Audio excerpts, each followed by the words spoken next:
បងចត្រាគាត់គឺឈ្នះបាក់ឡានពេទ្យមួយកន្លែងនៅភ្នំពេញនៅថ្ងៃមួយគាត់ទទួលបានការហៅរបស់ក្រុមការងារគាត់ថានឹងត្រូវដឹកសាកសពនារីម្នាក់ចេញពីភ្នំពេញទៅតាមទីរួមខេត្តសាកសពនារីនោះគេបានបញ្ជាក់ថាលោតពីលើអាគារដែលគេទុកចោលហើយត្រូវដឹកយកទៅស្រុកកំណើតព្រោះគេឲ្យឡានពេទ្យខាងពេទ្យយើងនឹងដឹកសាកសពនារីនេះទៅស្រុកកំណើតគ្រួសារគេបានប្រាក់អញ្ចឹងខ្ញុំសូមពឹងបងប្អូនឲ្យជួយចុច channel របស់ខ្ញុំម្នាក់មួយផងបងប្អូនទាំងនេះបងប្អូនគាត់ទៅចូលទៅ channel YouTube តមកបងប្អូនរកកន្លែង search ឈ្មោះរបស់ខ្ញុំបានឈ្មោះណាទីអក្សរអង់គ្លេសនិងអក្សរខ្មែរបងប្អូនទាំងនេះបាទបន្ទាប់មកបងប្អូនទៅវាចេញមកហើយបាទខ្ញុំនេះឯងនេះបាទជា channel YouTube របស់ខ្ញុំបងប្អូនជួយចុចបាទជួយចុច channel YouTube របស់ខ្ញុំសាច់មួយមកបន្ទាប់មកបងប្អូនចុចលើសញ្ញាកំណឹងនេះឯងបងប្អូនលោកបងប្អូននឹងទទួលបានវីដេអូថ្មីៗពីខ្ញុំជារៀងរាល់ថ្ងៃបាទសួស្តីបងប្អូនទាំងអស់គ្នាថ្ងៃនេះយើងទទួលបានរឿងរ៉ាវពីបងប្រុសចត្រាគាត់គឺជាអ្នកបើកឡានពេទ្យផងដែរបងប្រុសចត្រាគាត់ជាអ្នកបើកឡានពេទ្យអស់រយៈពេលជិត10ឆ្នាំទៅហើយគាត់ក៏មិនដែលបានជួបរឿងរ៉ាវដោយគួរឲ្យខ្លាចហើយរន្ធត់ដូចរឿងរ៉ាវមួយនេះទេបងប្រុសចត្រានៅឆ្នាំ2019បងប្រុសបាននិយាយថានៅពេលវេលាប្រហែលជាម៉ោង3រសៀលគាត់បានទទួលដំណឹងពីក្រុមការងាររបស់គាត់ថាមានមនុស្សស្រីម្នាក់លោតសម្រាប់ខ្លួនពីលើអាគារដែលគេទុកចោលនៅខាងរាជធានីភ្នំពេញនេះឯងហើយត្រូវឲ្យគាត់បើកឡានទៅយកសាកសពនារីនោះយកទៅស្រុកកំណើតរបស់ខ្លួនដើម្បីធ្វើបុណ្យតាមប្រពៃណីព្រោះគ្រួសាររបស់គេតាក់ទងមកមន្ទីរពេទ្យរបស់យើងឲ្យដឹកសាកសពរបស់នាងទៅស្រុកកំណើតដើម្បីធ្វើបុណ្យតាមប្រពៃណីនឹងឯងអញ្ចឹងនៅក្នុងអំឡុងឆ្នាំ2019នោះបងចត្រាបានបើកឡានពីពេទ្យទៅកន្លែងអាគារដែលមនុស្សស្រីដែលត្រូវលោតស្លាប់ហើយយកសាកសពទៅតាមខេត្តនោះឯងអញ្ចឹងនៅក្នុងអំឡុងឆ្នាំ2019នោះពេលវេលាម៉ោង3បងប្រុសចត្រាគាត់មិនបានប្រាប់ថាខែណាថ្ងៃណានោះទេគាត់បានប្រាប់ថាត្រឹមតែឆ្នាំ2019ហើយម៉ោង3រសៀលនឹងឯងអញ្ចឹងពេលនោះម៉ោង3រសៀលគាត់បានចេញឡានពីពេទ្យមួយកន្លែងនៅភ្នំពេញនេះគាត់មិនបានប្រាប់ថាពេទ្យគាត់ឈ្មោះអីទេតែគាត់ប្រាប់ថាពេទ្យរបស់គាត់ទទួលច្រើនណាស់ដែលដឹកសាកសពទៅតាមខេត្តជាច្រើនអ្នកមកហើយអញ្ចឹងពេលនោះដែរបងចត្រាគាត់បានចេញឡានពីពេទ្យពេលវេលាម៉ោង3:10នាទីហើយគាត់ទៅសំដៅទៅរកអាគារដែរក្មេងស្រីនេះលោតសម្រាប់ខ្លួនហើយយកសាកសពទៅខេត្តអញ្ចឹងពេលនោះដែរបងចត្រាដល់អាគារប្រហែលជាម៉ោង 7:04 ទៅហើយពេលនោះគាត់បានឃើញស្ថានភាពសាកសពគឺពិបាកមើលខ្លាំងណាស់ហើយគេក៏បានពិនិត្យពេទ្យក៏បានពិនិត្យសពចៃរួចរាល់អស់ហើយដែរអញ្ចឹងហើយពេទ្យក៏សម្រេចចិត្តយកសាកសពនេះទៅទីរំខេត្តតែម្ដងព្រោះសពនារីនេះគឺនៅតាមខេត្តអញ្ចឹងហើយគ្រួសាររបស់គេក៏បានដឹងបានឮហើយនោះដែរប៉ុន្តែនៅខេត្តនោះគឺជាខេត្តឆ្ងាយមួយត្រូវបាក់ឡានចិត្តមួយយប់តួភ្លឺនោះបានចិត្តដល់ពេលនោះបងចត្រានឹងម្នាក់ទៀតជាតកងឡានជាព្រូឡានរបស់គាត់ដែរអញ្ចឹងហើយគាត់មានគ្នាពីរនាក់ ហើយក្រុមគ្រួសាររបស់សពគាត់ក៏មិនបានជិះឡានជាមួយ ពេទ្យនោះដែរគាត់ជីទៅមុនហើយពេលនោះគាត់ក៏បានរៀបចំសាកសពដែលលោតពីលើអាគារនេះរួចរាល់ប្រហែលជាម៉ោង 4 កន្លះគាត់លើកដាក់ឡានដាក់អីរួចរាល់ហើយគាត់ក៏បានចេញដំណើរពីកន្លែងអាគារដែលគេលោតហ្នឹងយកទៅតាមខេត្តតែម្ដងពេលនោះឡានរបស់គាត់ក៏ចាប់ផ្ដើមចេញដំណើរពីកន្លែងដែលកាត់ហេតុហ្នឹងហើយដឹកសាកសពហ្នឹងគឺយកទៅខេត្តតែម្ដងគឺមិនបានយកទៅមន្ទីរពេទ្យឬក៏យកតាណាទេព្រោះគេពិនិត្យសពវិច័យរួចរាល់អស់ហើយពេលនោះដែរ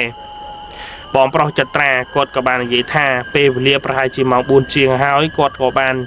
ចាក់ចេញពីនេះទៅហើយគាត់ក៏មិនបានអញ្ជើញបាទមិនបានអញ្ជើញសាកសពគេឡើងឡានក៏ដែរព្រោះគាត់ភ្លេចពេលវេលានោះមួយបាទព្រោះអាការៈសាកសពគឺពិបាកមើលខ្លាំងហើយពេលនោះដែរក៏ជាមនុស្សដែលអ៊ូអរខ្លាំងណាស់ដែលគេមកចោមរួមមើលសាកសពរបស់មនុស្សស្រីដែលលោតពីលើអាគារមួយហ្នឹងអាគារនោះមិនសូវជាខ្ពស់ប្រហែលទេអាគារប្រហែលជា10ជាន់នឹងឯងលោតមកគឺស្លាប់ដែរបងប្រុសចត្រាគាត់និយាយបែបហ្នឹងគាត់និយាយកំ pl ាយផងអីផងប៉ុន្តែដែលរឿងដែលគាត់ជួបចាប់ពីពេលវេលាម៉ោង 8 យប់រហូតតទៅដល់ផ្ទះរបស់សាកសពគាត់បាននិយាយរឿងរ៉ាវដែលគាត់បានកាត់ឡើងគាត់ថាចេញពីភ្នំពេញប្រហែលជាម៉ោង 4 កន្លះគាត់ចេញដំណើរទៅតាមផ្លូវគឺធម្មតាទេហើយទឹកព្រូឡានរបស់គាត់ក៏បាននិយាយថាបងយើងមកតែ2នាក់រដងគឺយើងដឹកសាកសពទៅខេត្តគឺយើងមានសាច់ញាតិរបស់សាកសពម្នាក់គ្រូ2នាក់ដែរទៅជាមួយហេតុអីបន្ពេលនេះគឺយើងដឹកតែសាកសពរបស់ស្ត្រីនេះទៅតាមម្នាក់ឯងហើយសាច់ញាតិក៏បានជិះឡានទៅមុនបែបនេះបងមើលទៅមិនគួរឲ្យទុកចិត្តសោះបងហើយសាកសពរបស់នារីនេះគូឲ្យខ្លាចខ្លាំងណាស់បងពិបាកមើលណាបងខុសពីរដងបងហើយខ្ញុំក៏គ្មានអារម្មណ៍ថាដូចមិនដឹងទេបងអត់ស្រួលទេហើយបងចត្រាគាត់បាននិយាយថាស្អីនៅជាមួយអញប្រហែលឆ្នាំហើយហើយនៅនិយាយរឿងបែបនេះនៅខ្លាចទៀតព្រោះយើងមិនមែនដឹកលើកទី1ណាហើយក៏ម៉េះគាត់និយាយចឹងណាបាទអញ្ចឹងបងចត្រាគាត់ក៏បានបើកឡានធម្មតាទៅនឹងស្រាប់ហើយបងប្អូនឡានពេទ្យគឺមានសរ៉ែនមានអីត្រឹមត្រូវនឹងឯងអញ្ចឹងពេលនោះដែរគាត់បើកកងទ័ររៀងលឿនដែរបងប្អូនគាត់ចេញពីភ្នំពេញបាទចេញពីទីក្រុងប្រហែលជាម៉ោង 5 កន្លះបាទតាមបណ្ដោយផ្លូវជាតិលេខ 6 ឬក៏លេខ 7បាទនឹងលេខ 7សំទោសបងប្អូនលេខ 6បាទអញ្ចឹងពេលនោះដែរគាត់បើកឡានចេញពីភ្នំពេញតាមបណ្ដោយផ្លូវជាតិលេខ 6 នឹងរហូតបាទបើករហូតទៅហើយគ្រួសាររបស់សាកសពក៏បាននាំផ្លូវរហូតនឹងឯងហើយឡានរបស់គាត់គាត់ថាពេលនោះគឺបើកមិនលឿនទេកន្ទោ60 70ទាំងឯងពេលនោះដែរប្រហែលជាម៉ោង 7គាត់បានចេញពីភ្នំពេញរៀងឆ្ងាយហើយដែរហើយតាមបណ្ដោយផ្លូវជាតិបាទចេញពីផ្លូវជាតិលេខ 6 យើងចូលទៅផ្លូវជាតិលេខ 7 វិញម្ដងបាទគាត់តាមបណ្ដោយផ្លូវនឹងឯងបាទគាត់ជិះទៅរហូតបាទដូចជារឿងរ៉ាវដូចមិនមានអីទេមិនមានបញ្ហាខុសបច្ចេកទេសខុសប្រក្រតីទេប៉ុន្តែរឿងរ៉ាវដែលគាត់បានជួបនៅពេលវេលាម៉ោង 8បងប្អូនទាំងគ្នាគាត់បាននិយាយថាគាត់ចាប់ផ្ដើមជួបរឿងរ៉ាវបន្តិចបន្តួចទៅហើយពេលនោះឡានរបស់គាត់គាត់ថាម៉ោង 8 10 នាទីគាត់មើលនាឡិកាឡានរបស់គាត់ណាបាទគាត់និយាយថាឡានរបស់គាត់ដូចមានអ្វីសង្កត់មួយគឺធ្ងន់ខ្លាំងណាស់បាទដូចឡានដូចតឹងនោះតឹងបាទកងទ័រ60តាមតែដូចឡាននោះដូចយឺតគឺកម្លាំងឡានកាន់តែខ្លាំងឡើងហើយឡានរបស់គាត់ដូចដឹកអ្វីមួយដែលធ្ងន់ខ្លាំងណាស់អញ្ចឹងដូចមិនឬថាឡានមិនអស់មិនចង់រួចបែបនោះដែរគាត់ក៏បានទូរស័ព្ទទៅអ្នកខាងមុខដែលជាម្ចាស់ដែលជាគ្រួសាររបស់សាកសពនឹងឯងហើយក៏បាននិយាយថាខ្ញុំនឹងអែបខាងមើលឡានរបស់ខ្ញុំបន្តិចព្រោះឡានរបស់ខ្ញុំដូចជាមានបញ្ហាអ្វីមួយយ៉ាងដូចជាខុសប្រក្រតីខ្លាំងណាស់អញ្ចឹងហើយអ្នកអាចឈប់អែបខាងបន្តិចជាមួយខ្ញុំបានទេគឺខ្ញុំត្រូវការឆែកមើលឡានរបស់ខ្ញុំខាងក្រោយឬកង់ក៏ខ្លាចមានបញ្ហាអីតាមផ្លូវបាទពេលនោះដែរគ្រួសាររបស់សពក៏បាននិយាយថាបាទមិនអីទេអញ្ចឹងយើងអែបគិនមើលឡានរបស់បងសិនទៅពេលនោះដែរប បងប្អូនអ្នកគ្នាពេលដែលគាត់ចុះពីលើឡានហើយឆែកមើលឡានរបស់គាត់ខាងក្រោម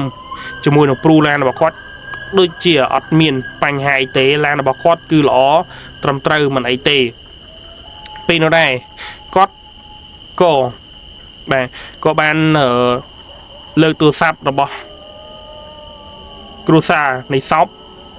ហើយគ្រួសារសពក៏បាននិយាយថាមិនតែបងឡានរបស់បងមានបញ្ហាអីទេខ្ញុំឈប់នៅខាងមុខប្រហែលជា50ម៉ែត្រពីបងប៉ុន្តែខ្ញុំខ្ជិលដើរទៅនឹងឡប់ក្រោយជួយមើលបងតើបងមិនតែបងឡានរបស់បងមានអីឬអត់ពេលនោះដែរ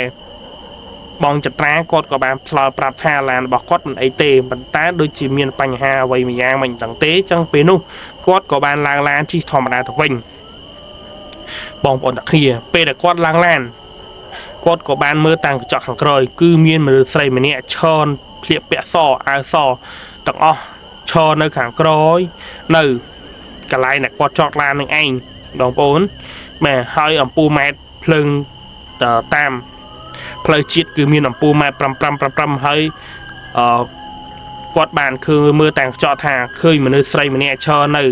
ខាងក្រោមអំពូលម៉ែត្រនឹងឯងនៅតាមកញ្ចក់គាត់មើលឃើញច្បាស់ណាស់ប៉ុន្តែតែគាត់និយាយប្រាប់ព្រូឡានរបស់គាត់មើលថាមិនឃើញអីទេបងព្រើភ្នែកហើយមកទៅនោះ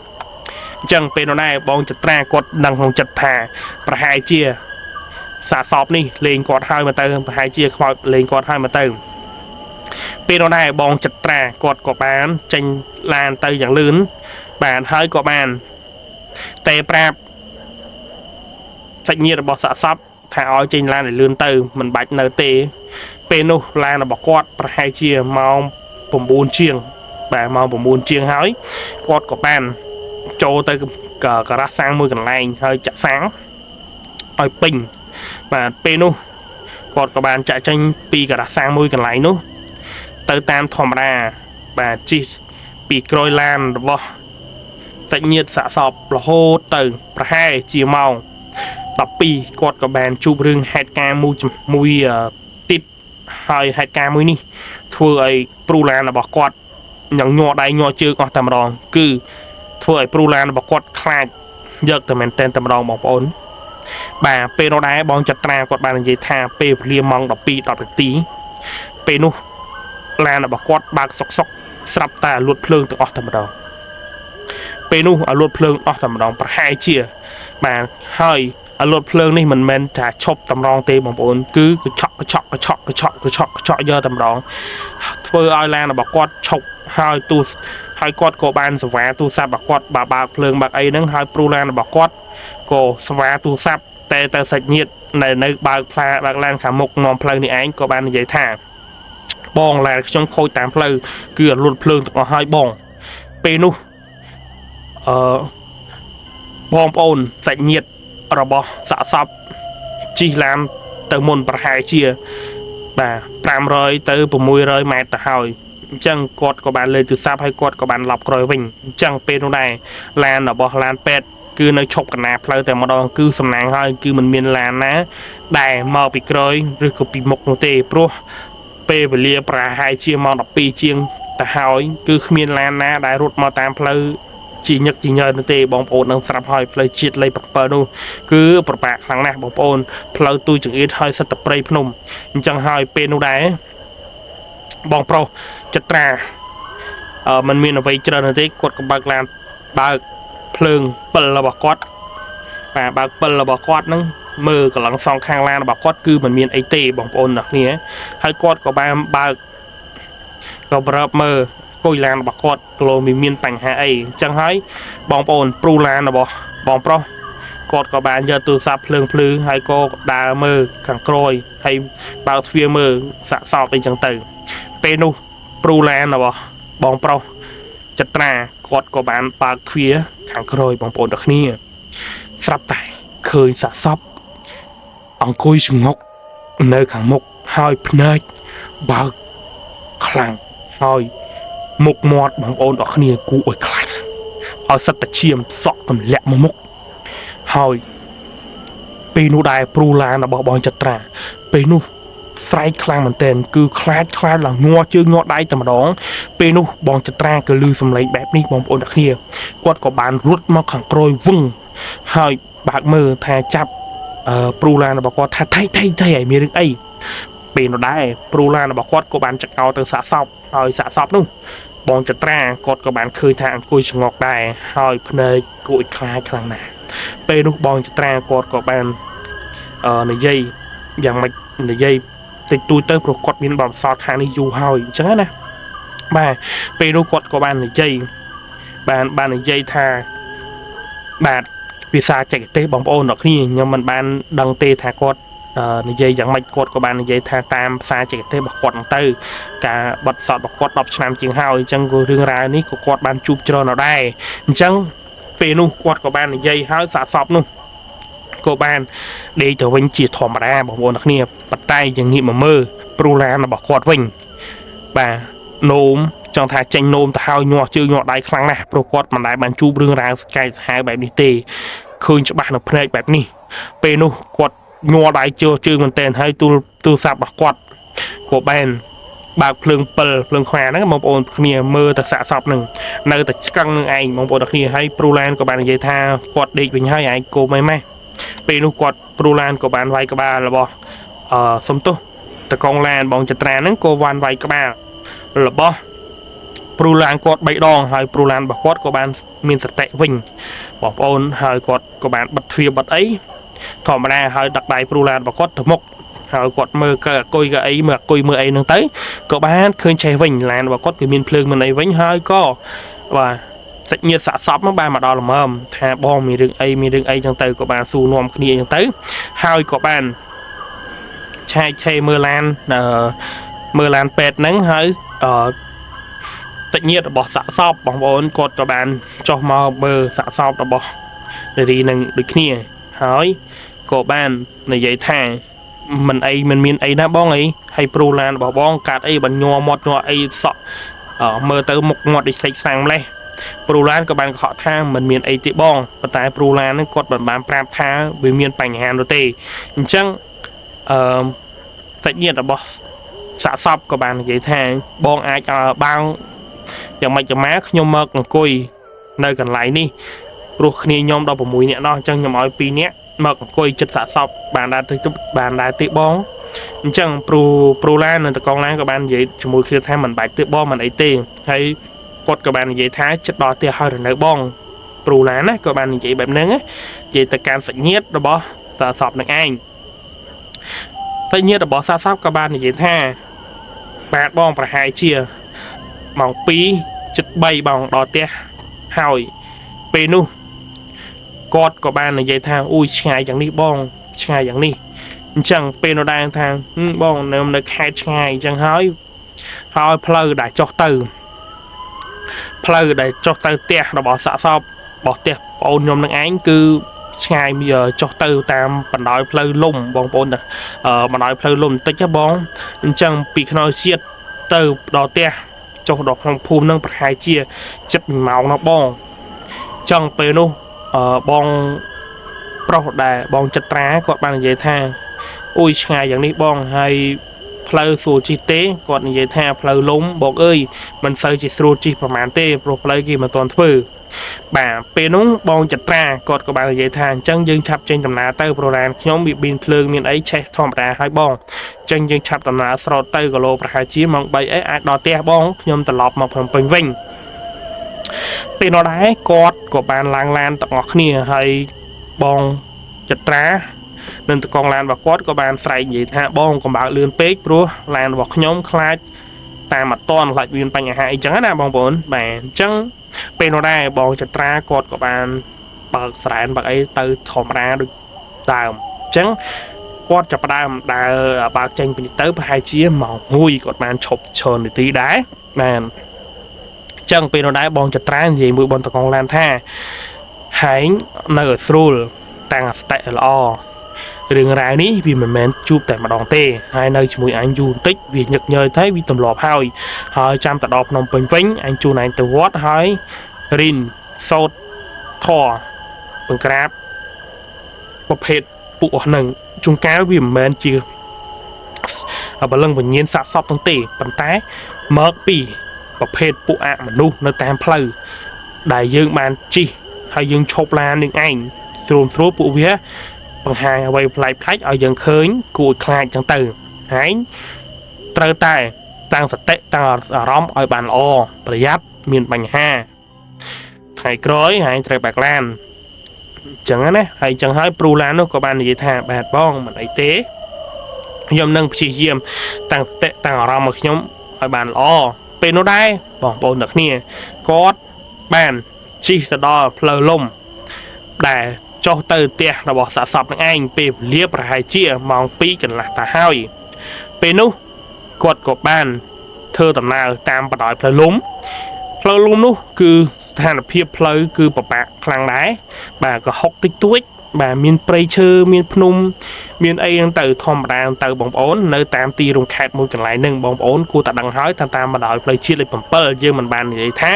នៅភូមិណាឃុំណាខេត្តតាមទេប៉ុន្តែបងប្អូនអាចពិភាក្សាមើលដឹងខ្លួនឯងតាមបណ្ដោយផ្លូវជាតិលេខ7យើងទៅដល់ផ្លូវណាដល់ផ្ទះណាដល់ស្រុកណាខេត្តណាបងប្អូនទាំងគ្នាអញ្ចឹងពេលនោះដែរឡានពេទ្យក៏បានចុះពីផ្លូវជាតិតាវទៅបងប្អូនប៉ុន្តែសាច់ញាតិរបស់តាក់សពគាត់ក៏បើកលឿនដែរប្រហែលជាចម្ងាយពីគ្នាប្រហែលជា100ទៅ200ម៉ែត្រឯណោះអញ្ចឹងឡានពេទ្យត្រូវបង្ខំចិត្តបើកឲ្យលឿនបន្តិចបានតន់គាត់អញ្ចឹងប្រហែលជាចុះពីផ្លូវជាតិអស់ប្រហែលជា3 4ទៅ5គីឡូម៉ែត្រគាត់ក៏បានដល់ព្រៃមួយចុះទៅគឺដាច់ពីភូមិខ្លាំងណាស់ហើយគាត់ក៏បានទទួលទូរស័ព្ទពីសាច់ញាតិរបស់សាក់សពគាត់ក៏បាននិយាយថាបងប្រយ័ត្នប្រយែងបន្តិចព្រោះអីនៅខាងមុខគឺមានព្រៃគឺជាព្រៃកក់ខ្មោចឬក៏ព្រៃដុតខ្មោចផងដែរហើយកន្លែងនេះគឺជាឡងកាចសាហាវខ្លាំងណាស់បងអញ្ចឹងបងឡានពេទ្យត្រូវតែប្រយ័ត្នប្រយែងបន្តិចបងប្រយ័ត្នសាកសពបាទប្រយ័ត្នឡានរបស់បងមានបញ្ហាអីចឹងណាកុំឲ្យវាមានបញ្ហានៅម្ដុំហ្នឹងអញ្ចឹងពេលនោះដែរបងប្អូនទាំងគ្នាគាត់ក៏បានទទួលទូរស័ព្ទថាអូខេបងចត្រាណាគាត់បាននិយាយថាបាទបងមិនអីទេខ្ញុំនឹងប្រយ័ត្នប្រយែងកុំឲ្យវាមានបញ្ហាអីនៅខាងព្រៃខាងមុខនេះឯងអញ្ចឹងបងនាំផ្លូវតែបងកុំជិះលឿនពេកនៅពីក្រោយខ្ញុំនៅពីមុខខ្ញុំប្រហែលជា50ម៉ែត្រឯបានហើយបងព្រោះវាមានខ្លាចមានបញ្ហាខ្ញុំភ័យដែរបងអញ្ចឹងពេលនោះបងចត្រាគាត់ក៏បាននិយាយអញ្ចឹងថាបាទបងអញ្ចឹងបន្ថយល្បឿនទៅអញ្ចឹងពេលនោះដែរសញ្ញារបស់តាសពហ្នឹងក៏បានបន្ថយល្បឿនក៏បានឃើញឡានគាត់នៅខាងមុខប្រហែលជា60ម៉ែត្រទាំងឯងអញ្ចឹងពេលនោះដែរគាត់ក៏បានជិះពីក្រោយគ្នានឹងឯងបងប្អូនទាំងគ្នាហើយពេលនោះដែរគាត់ក៏បានដល់ព្រៃកក់ខ្មោចនឹងឯងហើយក៏បានឃើញបងប្អូនទាំងគ្នាបងចត្រាក៏បានមើលម៉ោងប្រហែលជាម៉ោង3:10នាទីគាត់បាននិយាយថាគាត់បានឃើញមនុស្សឈរតាមផ្លូវគឺច្រើនណាស់ម្នាក់មើលទៅគួរឲ្យខ្លាចខ្លាំងណាស់មុខមាត់របស់អ្នកដែលឈរតាមផ្លូវនឹងគួរឲ្យខ្លាចខ្លាំងណាស់អញ្ចឹងពេលនោះដែរព្រូឡានរបស់គាត់ក៏បាននិយាយជាមួយបងចត្រាថាបងបានឃើញខ្ញុំទេមានមនុស្សស្រីឈរនៅតាមផ្លូវហើយមានរំលងមើលប្រកទាំងយាយចាស់ទាំងកូនក្មេងរត់លេងពេញផ្លូវអញ្ចឹងពេលនេះពេលវេលាទៅម៉ោង3ជាងសោះហេតុអីបានមានមនុស្សមកឈរលេងតាមផ្លូវបែបនេះបងពេលនោះដែរតកងឡានក៏បាននិយាយថាកុំមាត់មហាជីអ្នកភូមិនេះហើយគាត់ឡើងម៉ោង3ជាងគីឡូគាត់ឡើងមកមានឡើងមកលេងឡើងអីអញ្ចឹងណាបងប្អូនមកឈរតាមផ្លូវគាត់ឃើញឡានឃើញអីស្រែនេះមកគីឡូពួកគាត់រត់មកមើលឡានអញ្ចឹងទៅបងចត្រាគាត់ក៏បាននិយាយបែបហ្នឹងទៅព្រូឡានរបស់គាត់អញ្ចឹងពេលនោះដែរគាត់ក៏បានចូលក្នុងព្រៃជ្រៅនឹងឯងព្រៃដែលយើងមកកណាត់ប្រហែលជា1គីឡូជាងដែលគាត់ត្រូវឆ្លងកាត់ព្រៃហ្នឹងហើយបានចូលទៅដល់ភូមិដែលផ្ទះសាកសពនឹងនៅអញ្ចឹងពេលនោះដែរបងប្អូនទាំងគ្នាគាត់ក៏បានចូលក្នុងព្រៃនឹងឯងចាប់ដើមចូលក្នុងព្រៃហ្នឹងបងប្អូនបងចត្រាហើយនឹងព្រូឡានរបស់គាត់គឺមានអារម្មណ៍ថាដូចជាភ័យខ្លាចជាព្រឺរោមព្រឺសម្បុរខ្លាំងណាស់គាត់ថាដូចមាននរណាម្នាក់ហោះនៅពីក្រោយឡានរបស់គាត់ចឹងពេលនោះដែរគាត់មើលតាមកញ្ចក់ក្រោយបងប្អូនទាំងគ្នាគាត់ក៏បានឃើញសាកសពក្នុងឡានហ្នឹងណាបងប្អូនឈរសម្លក់គាត់ពីក្រោយតែម្ដងគាត់តែឃើញបែបហ្នឹងគាត់ដឹងក្នុងចិត្តថាខ្មោចឡងគាត់ទៅហើយប៉ុន្តែបងប្អូនដឹងស្រាប់ហើយឡានពេទ្យគឺមានដបាំងមើលអញ្ចឹងមិនអាចចូលទៅបាននោះទេអញ្ចឹងគាត់មើលតែ การเจาะนั้นก็บานคืนสะสอบตัวใส่เนื้อบอมโอนขโมยนั้นนะบ่าเชอไปกรอยมือสำหรับกอดให้มันบานโจดอกนนตะกองลานก็เต้จังเป็นระดับกอดเพยคล้ายครั้งนะบอมโอนปรูลานบอกก็เพยได้บ่ามันเอาcủaวินบัดเพลย์จัดตำรองเปนูบองจัดตราถ่ายตัวบอลมาชิมกุมไซกุมไอติดจิตพอดปีเปรย์นึงให้เปนูได้บองจัดตรากดบานโซดเอาไปไม่ย่างเจ็บโจจะไปไม่ย่างบอมโอนให้เปนูได้กดกับแบนโซดชอบให้ก็คืนมือต่างเจาะบาดเพลิงมือขังกร้อยคือเหมือนเมียนอะไรจะเตะสะซับคือบาดเด็กธรรมดาคือในกลางธรรมดาหนึ่งเองจังเปนูได้บองจัดตรากดก็บานเตะตัวซับเตะสัญญาณบอกสะสมถ่ายบ้องพวกเปรย์หนึ่งอะไรบ้องกดถ่ายจุดหัวห้อยซอจะปีเบรมาที่หัวปีเปรย์หนึ่งห้อยจังเป็นอะไรกดกับบานบางลานทอมราเป็นบอมโอนให้กดกับบานมือต่างเจาะบอมโอนนักเนี่ยบานมือต่างเจาะกดบานคืนมันดูใส่บานคืนขโมยบานกดถ่ายขโมยแต่มาดองคือหอกตามลานบอกกดมองคือกูอดคล้ายครั้งหน้าสถานเพียบแบบเป็นนู่นกดจวนลานนี่ลืมมาติดกดท้าจวนลานนี่ลืมติดห้อยเป็นนู่นก็ฮอกกันแหลกกันเหล่าไอ้ก็มันจะปัญหาได้ก็บางเตอร์ตำร้องมาหมดนี้ให้กับมือปรุแลนบอกก็คือวินในจอบจมูกหนึ่งกับไอ้ตำร้องมาหมดนี้คือเป็นหินบางผนัยเตะเป็นอุได้กดกับบานจูบมันจูบให้การมือติดกดกันจอนลื่นกันแต่ลื่นให้กดบานประหายเชียมจงไงปีแลนแต่บอสเนียดสะสอบนั่งกับบอลโอนประหายเชียมมาเพย์แมตต์30 เมตรแต่พอเนาะปีนได้กดกับบานbạn bao từ chân tay tạm coi là nó cứ bóng ôn cứ miên bạn cứ miên bỏ trong này mà nè ôn cứ rút cắt lan có tầm đó cứ rút cắt lan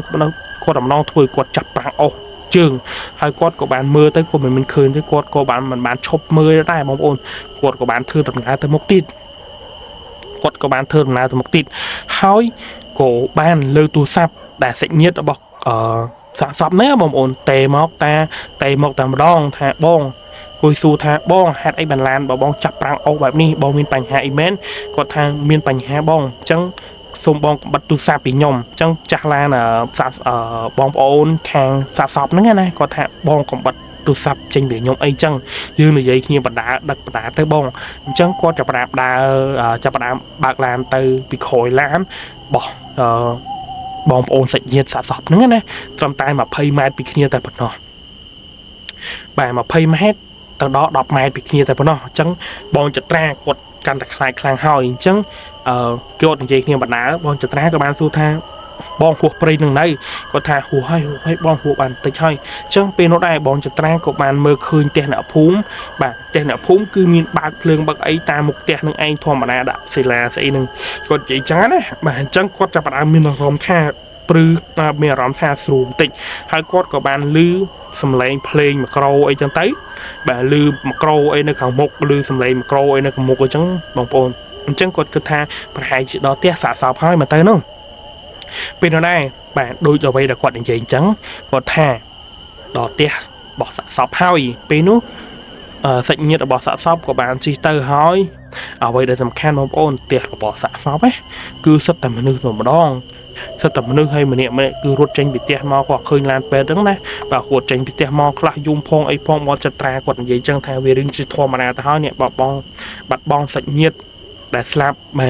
เช่นมันเนี่ยคือยุมคลางเมนเฮ้ยไปโนกดมันในใจจะมวยปลูกดไวกบ่าปลูกดแบบใบมั่งกดแทะดอเตี้ยดอบ